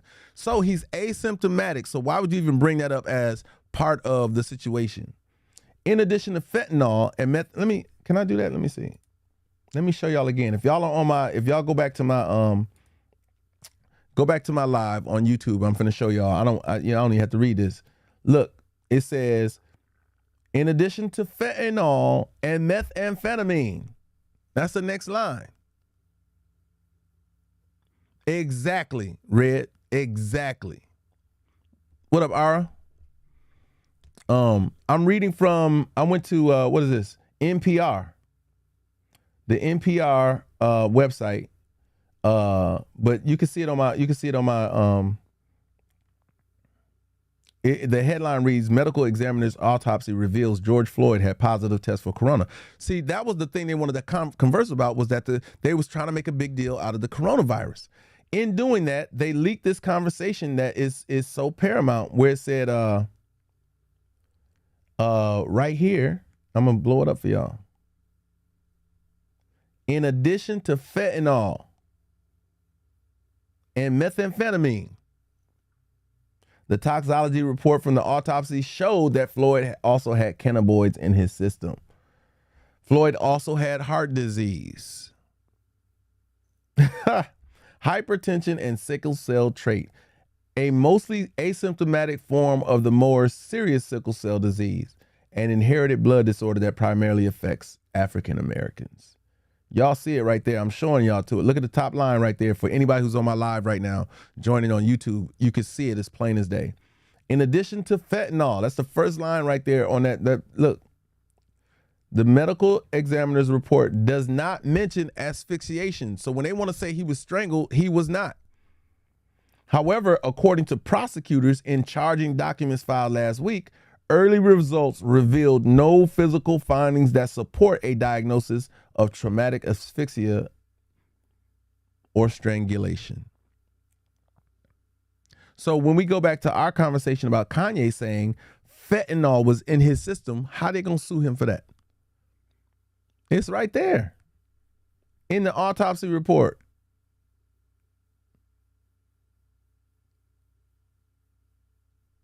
Now, Chauvin has got charged because you saw the arrogant way he persisted to do what he did. You saw this man put his knee in my man and then put his hand in his pocket like it was a casual thing to put your knee in somebody's shoulders and back. And that this part. It was on his neck. Don't get it twisted. But listen, look at this. If I do anything to this part, this don't stop me from breathing. This don't stop me from breathing. It's here. You know what I mean? Yeah, it was like for him, it was super chill. Like it was nothing. I just wanted to show y'all that because that was one of those things that make you say, okay, you know, and the fact that it was brought back up by Kanye. Kanye is trying to unveil, you know, the way the media does stuff. You know what I'm saying? Like he's trying to unveil the sinisterness behind it. And people don't want to accept it because they've accepted the narrative that's being placed on them by the mass media. Trump said, man, fake news. Y'all got to understand these news places got to get ratings. They got to get ratings. They got to keep you watching. They still trying to entertain y'all. I saw the people are saying that Kanye is not crazy. He isn't, Diana. He isn't. People use the word crazy to dismiss those people who think on a different level, who have a different perspective, who have a different. I'm sure I've been called crazy plenty of times, but y'all can, as you can see, I'm not crazy. You know what I'm saying? Because he is so outspoken and is crazy in terms of how his mannerisms are, people choose this, you know, to say that he's, you know, bipolar and out of his system. Sad nobody intervened, but the plan was the plan. Exactly, Tashi. The plan was the plan.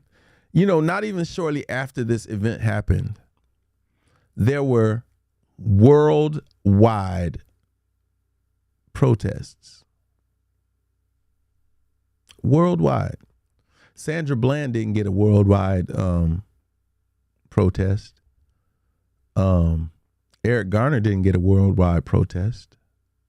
All caught on tape. Sandra's wasn't caught on tape so much. But all those Philando Castile, that was caught on tape where the police officer just pulled out his gun and shot him in the car. We watched that happen. He bled out in the car, obeying the you know what I'm saying? The shirts are to provoke the conversation that needs to be had, Diana. White lives matter. We had this conversation. I don't know if you were here when I had it. White lives matter, absolutely.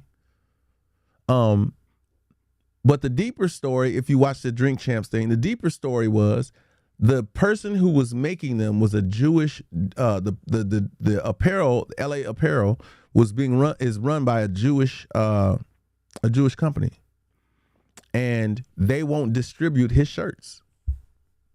And that goes to the point that he was making is like we don't own anything. And we can't control any of these things because the people, he's like, yo, just put out my shirts, bruh. And the Jewish guy won't do it based off of the conversations that Kanye West has been having.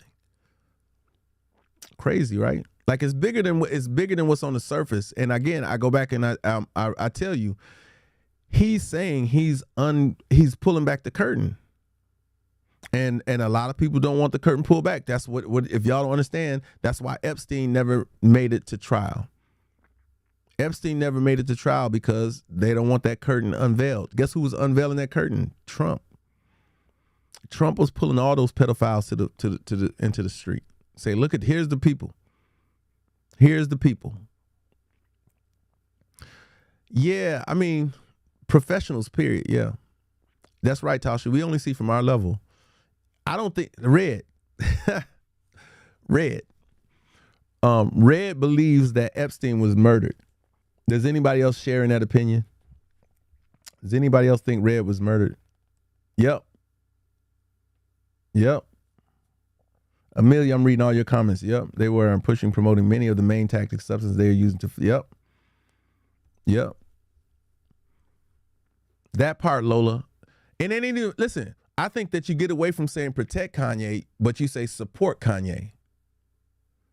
See, if we just go with protect Kanye, then what that means is that only he can help get us through this. When you say support Kanye, that means you understand where he's coming from and you join in with him. So they don't know, depending on your level of support, they don't know who to manage. You know what I'm saying? And thank you, Tashi.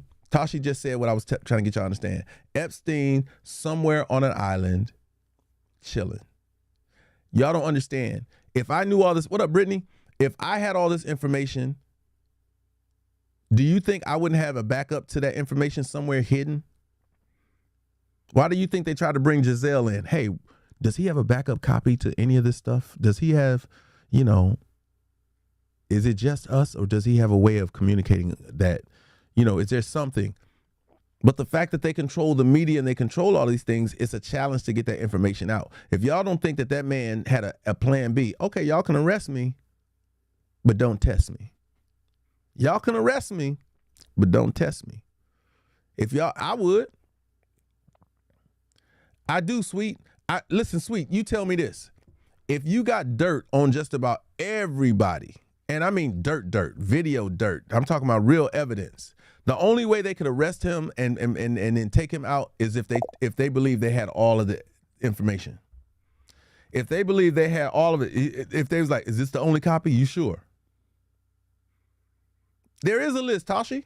That I saw the list. They got a list, and it's all your favorite people. All your favorite people. Now, whether they participated or not, I think he has cameras on all that. Wouldn't you? To protect yourself? The FBI ain't releasing nothing. Do you remember there's a video out now where they're interviewing the FBI lady, and all she keeps saying is, I can't answer that. I can't answer that. I can't answer that. Yep, everybody from the 1% down. You're absolutely right, Amelia. Everybody from the 1% down. Yep, it's going to trip y'all out who's on that list. But you kind of already can allude to who's on it. The difference is this, though, right? I don't think the list admits participation. It just means you went to a place, and if those activities were happening and you didn't leave, then yeah. Because there are some you'd be like, yo, that would be hard to swallow for me to believe that they were involved. But then that's the whole point of it, right? The whole point of it is for their social and visible lives to be as if they could never be suspected of it, and they're the main ones who are involved. But Trump was trying to bust them all down. Yeah, Red, listen, in order for Epstein to have any kind of life, you got to kill the old identity that's associated with the crime. If y'all don't think that man made some kind of deal where he get to chill, y'all are tripping. Yep, all them names, Diana. He had too much power, too much money, and he had the respect of all those crazy folks. And they can't take him out without being sure that he had a backup plan. I don't think he did, Red. I'm in my mind, like, really? Hang yourself? Nobody's watching the cell? You have no privacy in jail. What are you talking about? Nobody's monitoring him. He's not on suicide patrol. Oh man. That's right, Tashi. He was too connected not to know like something was going down. I'm sure somebody told him, hey, we got to do this. Now, if I was you, put all your paperwork and your backup plans somewhere, you're in the event folder. Y'all know every criminal got one of those. Everyone who got dirt on somebody else has a in the event. In the event I get arrested falsely, or if I get arrested. That's right, Lola. He got a whole island to himself. Why would he? Come on, man. Nobody said his island was up for sale. Nobody said it was government seized. None of that stuff. You don't hear nothing about his property. You don't hear nothing about what happened with his money. Nothing. It's too. Listen, all this stuff there's a conversation out there, and I tell y'all, this is why a Kanye West, sitting down with a Donald Trump, and the information that comes after that is what it is, because they're talking. If I was Kanye and I had befriended somebody who had all the knowledge, I'm asking. Yep. Curiosity in this case could cost you everything. You're absolutely right, Amelia. But if I had my own island, that would be one of my pleas. Hey, look, man, I ain't going to say nothing. But better yet, let's fake my death, because who's going to prove it? Who's going to say it ain't what it is? Not none of the guards. Everybody want to keep their job. No, you're absolutely right, Red. Look, as far as anybody's concerned, Epstein is what he is.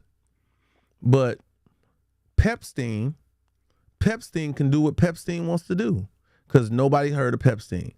Look, business is going to go on as usual, y'all. Nothing stops. I'm just going to be behind the scenes, or I'm gonna do it differently. And as long as it took them to build this case up against me, they're going to take even longer, because now I know how it happened. Come on, man. In his book, he failed fast. In his book, he failed, and now he figured out how to get back on the saddle and do it right. If y'all think look, if y'all think that this man if y'all think this man that had all this access and power and respect in that community, and who was responsible for so many other people, that's why he kept his mouth shut. If there was a fear of dying or getting killed, he would have said all that. Yep, everything back to business as usual. Yep. Well, Red, it couldn't be ignored that way. So Epstein himself had to, quote unquote, go away. You know what I'm saying? Like, that part of the conversation had to be muted. We can't keep hearing his name. It's synonymous with pedophilia. So remove the name. Who's the face of it now? Because you know it didn't stop. Even while all this was going on, you know it didn't stop. His black book, and for that matter, where are all the kids? Where are all the kids? Why hasn't any of those kids come forward and say, I was a part of this? Because they're still on the island. They still eating, getting taken care of, and all going through all this drama. All this tragedy. You know what I mean? They still are going through it. So when you put it all in huge perspective, you kind of understand that nothing changes. I'm trying to think what movie I saw that, and he was like, nothing changes, you know? Yep. Tashi, exactly. And me too, Red. Like that the problem, R. Kelly is the face now. Yep. Bill Cosby too. Yeah, they sure did. Read My Soul said on YouTube that R. Kelly is the face now, and Bill Cosby too. I don't like talking about the R. Kelly thing, because none of those people involved, similarly to Giselle, got punished for their involvement. If you tell, then you're okay. If you tell, you don't get admonished, but you participated. Amelia said the fact that his condition, illness, is the culprit, or whatever pedophilia and nymphomania really is. Yeah. One, you know, I mean, I hate to talk about that stuff because it is really, really crazy, man. When I watch these videos of the trafficking and Atlanta being one of those places where, you know what I'm saying, where it's happening a lot of that too. Yeah.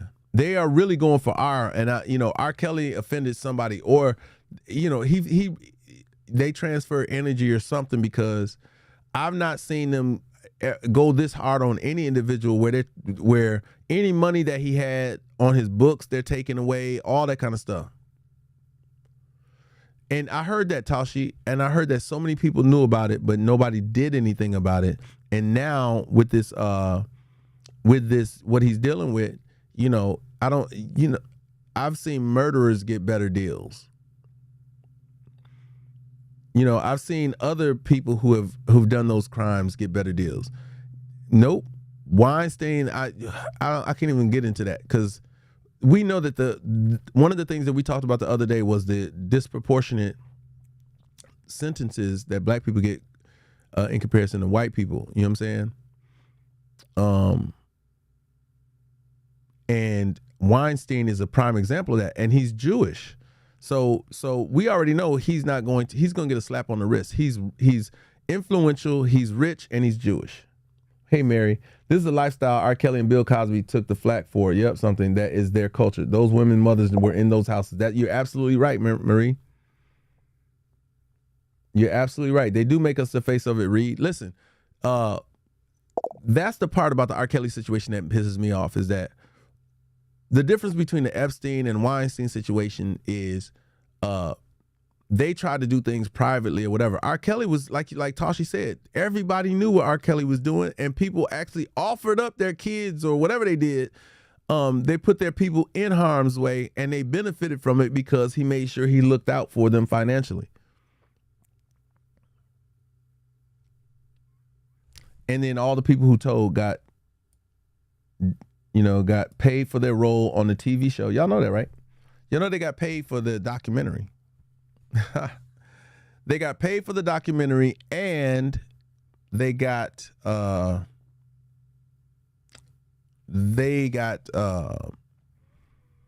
what's the word that the immunity. They got immunity. They got paid and got immunity while throwing a former boss, and to some of them, let them tell it, a friend, under the bus. I like the fact that Dave Chappelle said when a girl asked him to do the documentary, he was like, hell no. I'm not finna do a documentary against him. I don't even know him like that. Y'all are fishing right now. Like, you're trying to build something from, it's just one of those things. You know what I'm saying? What's that link to, Broken? I don't think we can click on that link right on the page. Let me see. Nope. We can't click on that link.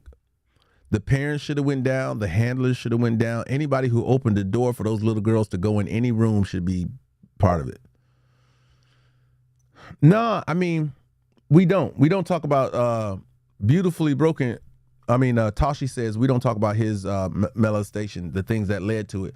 Because people don't want to face the fact that trauma breeds trauma. They don't want to talk about that. It's a documentary. Oh, okay, exposing Hollywood. For some reason we can't click on. TikTok is known for that. For the links. They don't want to talk about how trauma breeds trauma, because they don't want to let people off the hook. But you guys get a chance to see how they will do that. In fact, with the Jeffrey Dahmer thing on Netflix, where they try to humanize this guy for even more heinous crimes than R. Kelly. Yep. Yes, it's wrong, but them families was in on, and Kels got touched. Yep. I mean, it's a. I don't like talking about it. I never watched the surviving R. Kelly stuff, because I went on record to say I will not watch it until they arrest those people who were involved. I won't watch it. I won't watch it.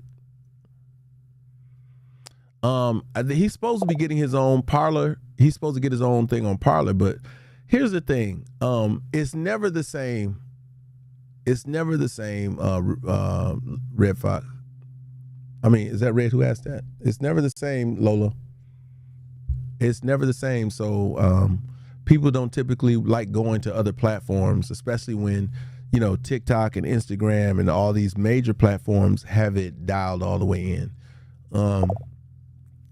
Yeah, I can't watch it, Amelia. I just can't watch it because it's unbalanced.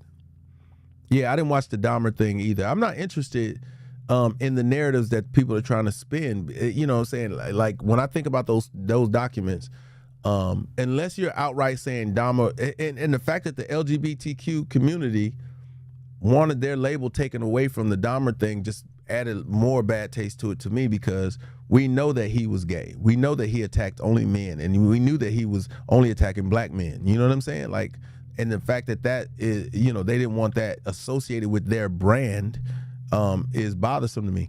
If y'all hear something, that's my lawn care guy, Jose. He's cutting the lawn. But that part bothered me. Like, I feel I don't like hypocrites. You know what I mean? I'm not a big fan of hypocrites.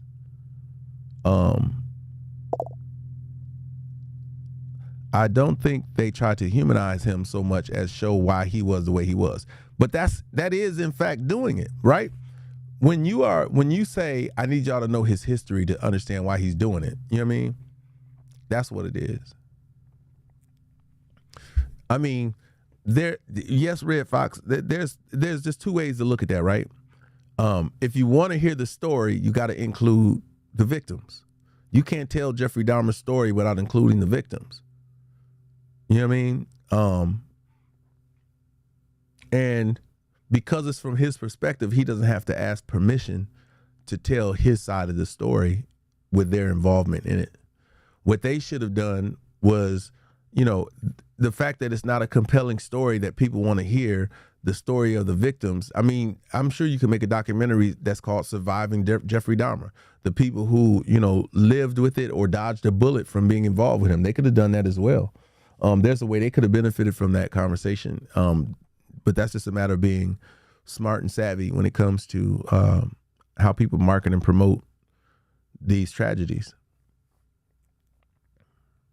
The ones from yesterday, beautifully, was 13, Tricks of the Trade, was on YouTube, and then The Waters, which is on Netflix as well. So 13 is a documentary on Netflix, as well as The Waters, and then Tricks of the Trade is on YouTube.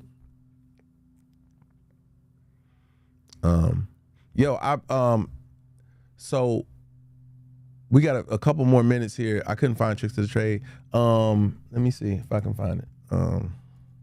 Tricks of the Trade. Yeah, there goes Tricks of the Trade movie. Excuse me. It's got John Ritter and a couple other people.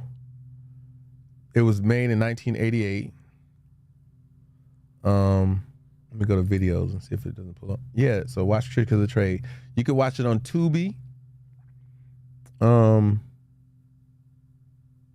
Roku has it. Let me see if I press on that. I'm not a member of Tubi, so it may make me register to watch it. No, it looks like it's playing. Yep, it's an hour and 30 minutes long. And it's playing right now. Let me see if y'all can hear this.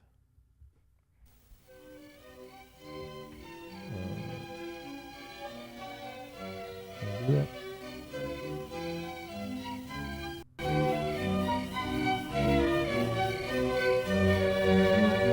Yeah, I was saying that you can't click on it or none of that. What up, Mr. Canada? What up, me? What up, Letter? So what y'all hear, I'm sorry, Instagram, you guys gotta go to YouTube or TikTok to really hear what's going on.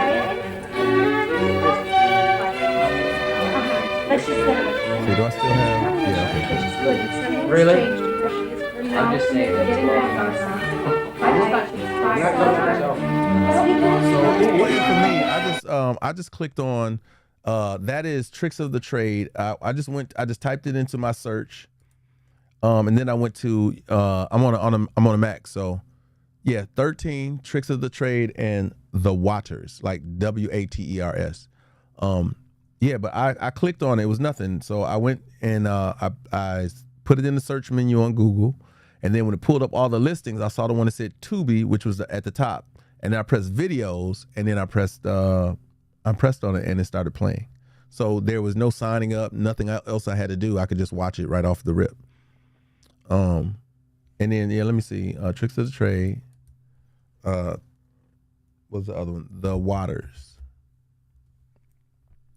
That brings up way too many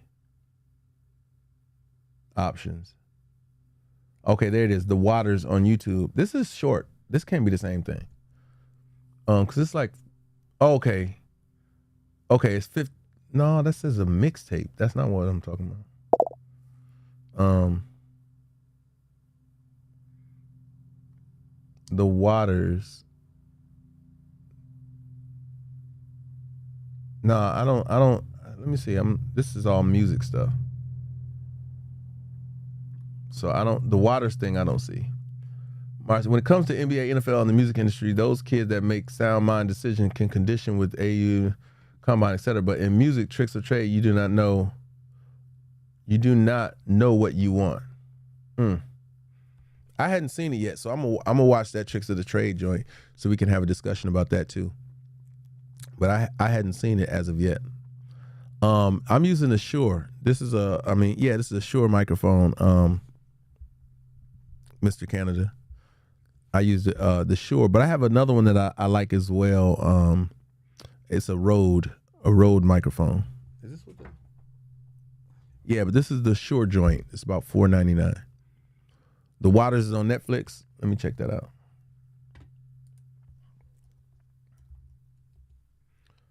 Let me do a search and I'll tell you for sure. I fell in love with my fiance without ever seeing him. I believe love is blind because love should see past. Let's see. I do not see it as of yet it's not a top search on Netflix. Yeah, I do not see The Waters.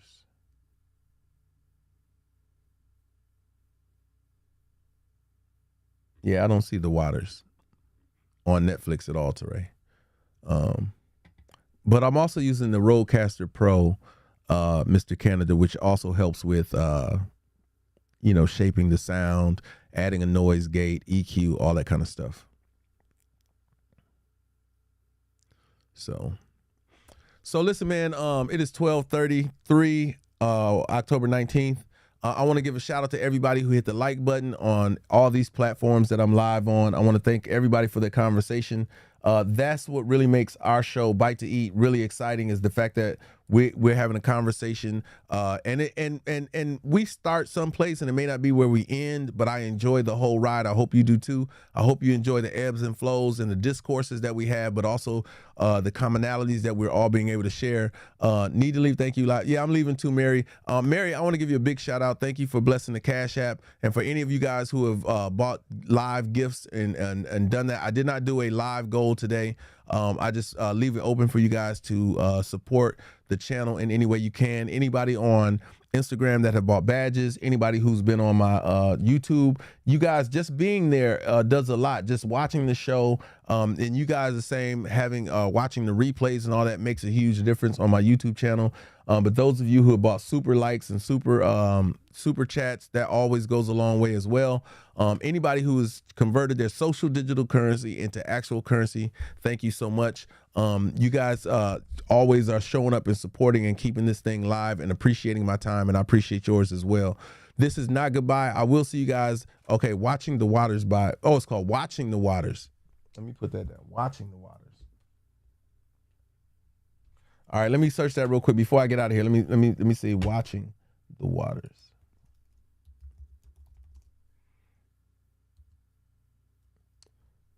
Watching the Waters did not have any matches on Netflix, so let me go up here. Watching the Waters, and let's see what that's on.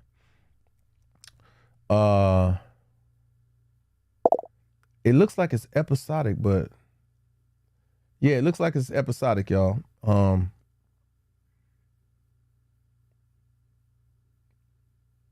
they have Watching the Waters season 1. If you type it in, it'll come up. Watching the Waters Great Lakes Now episode, stuff like that. So, what up, sexy mama?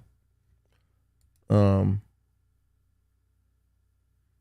let me just check. She said it's by Peter. Let me type that in. Watching the Waters, and then type in Stu Peters.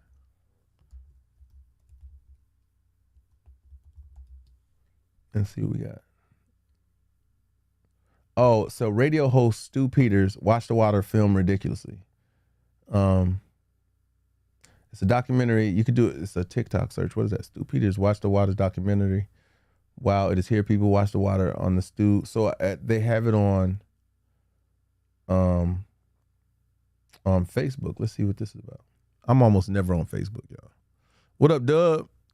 But you were here earlier, Dub. You was like on everything earlier. So this is, how long is this? This is on YouTube. Watch the Water on the Stu Peters Network. What say you after seeing this? Let's chat. Let me see. This can't be it. All of the circumstances and coincidences that after creating this documentary, all we have to say is so he has a documentary which you got to watch it on his my YouTube channel is IC Green 1. So ICGR. Oh no, it's the same. Matter of fact, I just changed it. It's Dwight_Scrap_Reynolds. That's too funny. Yeah, it's they gave us a way to change our handle, so everything is branded the same. Documentaries. I don't know what the Watching the Waters one is about. 13th is about the Constitution. He said he was Roman. Yeah, for sure. It's about the Constitution, which I think is I know I got on my list of conversations to have is a conversation about the Constitution. We're gonna go through the Constitution this week, y'all. I'm hoping to start a little earlier next time, get on at 9 and continue to do it. Thank you, Amelia. She said, thank you for the love and light. Yeah, man, I'm here to represent as much as possible so that we can get these conversations going. With that in mind, y'all, I really do thank y'all. And let's take these documentaries one at a time. I'm sure every one of us can list about 8 or 9 documentaries worth watching. Let's start with one and start knocking them down. You know what I'm saying? And doing that. Honestly, the cool thing is, there are ways to do it where we can, it's almost like a book club, so to speak, or whatever. But there'll be, we give everybody a couple days, 3 or 4 days to watch a certain video so that we can come back and kind of communicate about it and the effects of these really great documentaries. 13 is one I want you all to kind of watch and see how we definitely need to. The conversation really should be about changing the amendments, but so you must create private contracts to eliminate the labels. Then we go separate but together. This locks in legacy. Example, Usher, Cher, 5-year-old son, and CB has one due in January, has that 1 year. Same fam. Mary, I'm so lost with that. So you must create private contracts to eliminate the labels. Oh, I see what you're saying. Okay. Then we go separate but together. I got it.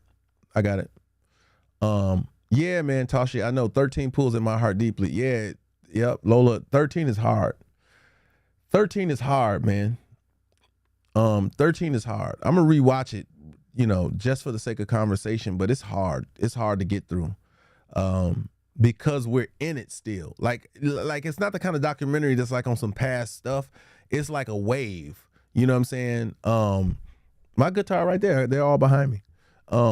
It's a wave, and it's challenging because we're part of the wave right now.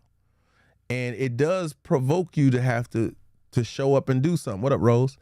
Like, it does provoke us to have to stand in the trenches and do something. And that's just a hard ask. You know what I'm saying? Like, I'll be honest with you, it's a hard ask for most people to get into. And it's very necessary. The number 13. Just type in 13 on I'll do it right now. Let me make sure. Go back to Netflix. Go back to Netflix, and I'm just gonna type in 13. I fell in love with my fiance without ever. Yeah, it says Academy Award nominee is 13th. So 1-3 and then TH. But I just typed in 13 and it came up. Only one other movie came up in front of us called 13 Reasons Why. But the one next to it, it's just got the number 13th with a ball and with a chain coming from it. You know what I mean? No, I don't. Listen, Toshi, I don't wonder why. If you know, then you know.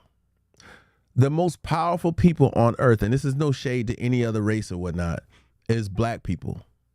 And if you don't believe me, I just run this simple test by people. And I say, if you want to know, what you do is you take every culture. You take black, Indian, Asian, Hispanic, or Latin, and white, and you take all these different races of people, and you put every one of them as close to the equator as you can, and tell everybody to stand on this beach. And then you watch what our most natural resource, which is the sun, you watch how it affects everyone standing out there. Who's going to stand the longest? And why? And that is I fell in love. that is why there's such a visceral attack on black people.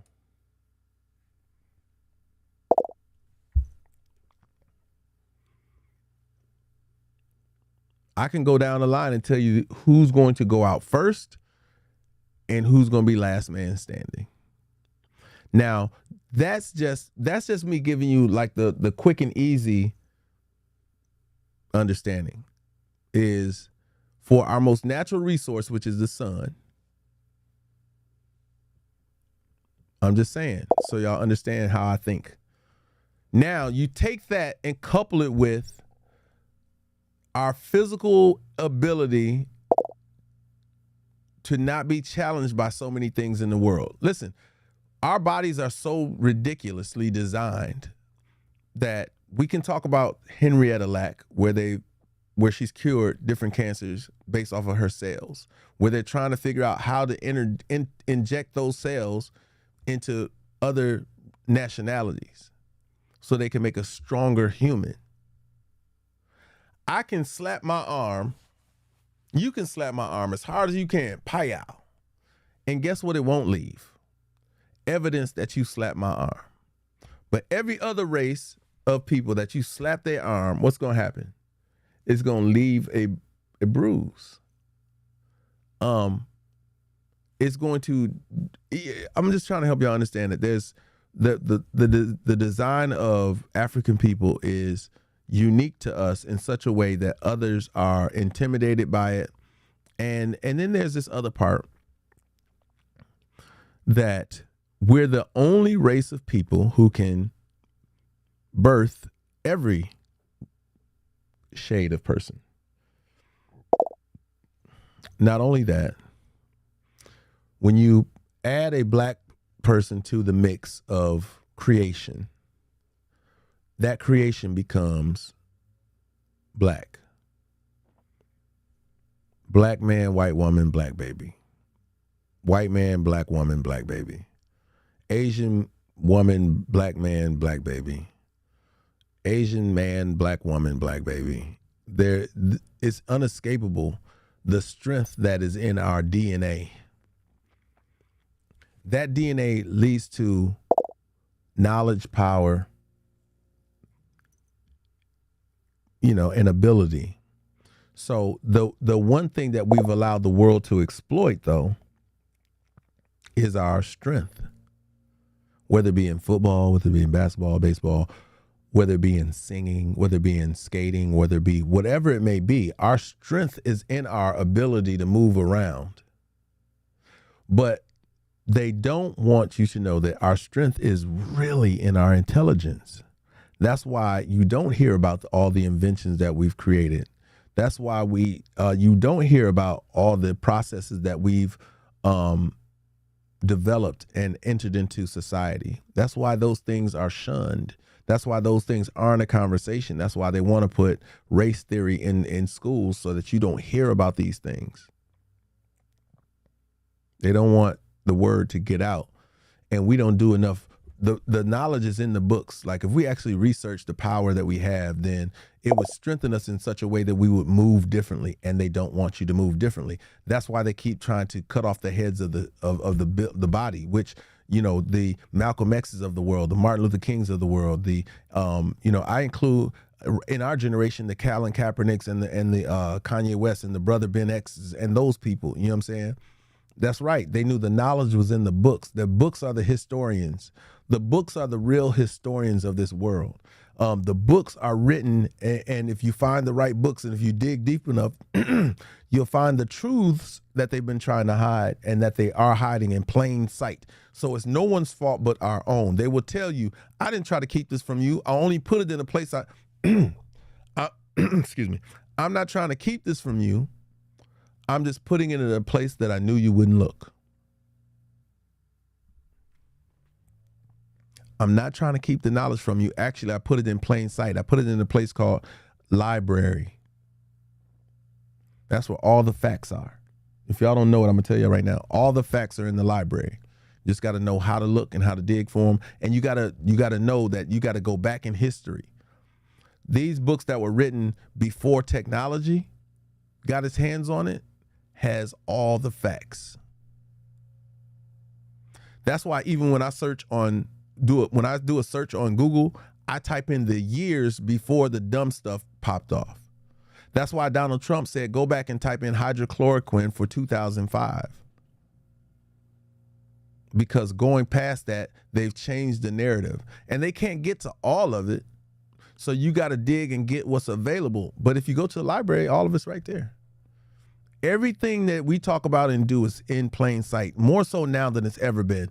And the only reason why they do it is because they know we're complacent and we have short-term memory issues. I'm going to leave y'all with that. Work on your short-term memory issues so that you can at least remember what happened just recently, because that's the part that you're going to react to the most. But if you really want your memory to be in effect, dig a little deeper, go to the library, read up on some of these things that they've done and that they're continuously doing just slightly differently. I'm gonna leave y'all with that, man. I appreciate y'all today. This is not goodbye. This is always to be continued. Y'all can always hit up my other posts and y'all can always communicate to me in the back chat. I appreciate y'all. I'm out.